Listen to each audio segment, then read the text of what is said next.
In today's video, I'm going to teach you how to set up contractors in QuickBooks Online. If you pay independent contractors and need clean records for payments in 1090s, this quick setup will save you time later. We'll walk through adding a contractor profile from start to finish, and I'll point out a few tips to help you avoid common mistakes. Start by using the search in QuickBooks Online.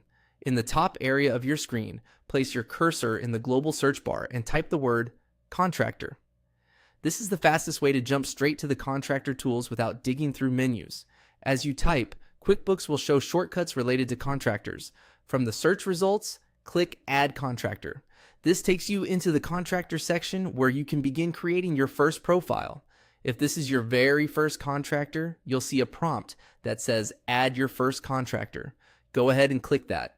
If you've added contractors before, you may see a list instead. In that case, you'll still choose Add Contractor to open the same setup form. Now you'll enter the contractor's basic details. In the name field, type the contractor's name exactly as it should appear on your records. For individuals, use their legal name as it appears on tax documents. For a business, use the business's legal name. Getting this right at the start helps ensure accurate 1099 reporting and prevents duplicate vendor entries down the road. Next, enter the contractor's email.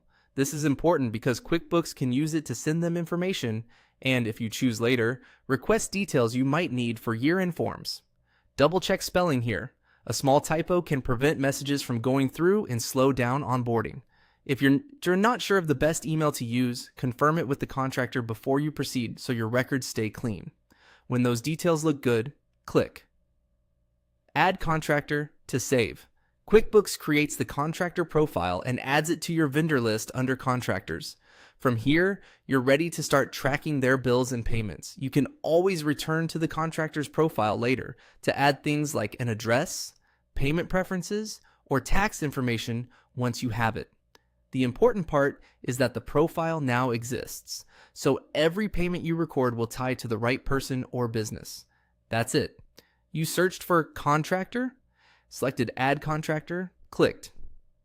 Add your first contractor, entered the name and email, and saved. Repeat the same process for each contractor you work with to keep everything organized and ready for 1099s at year end.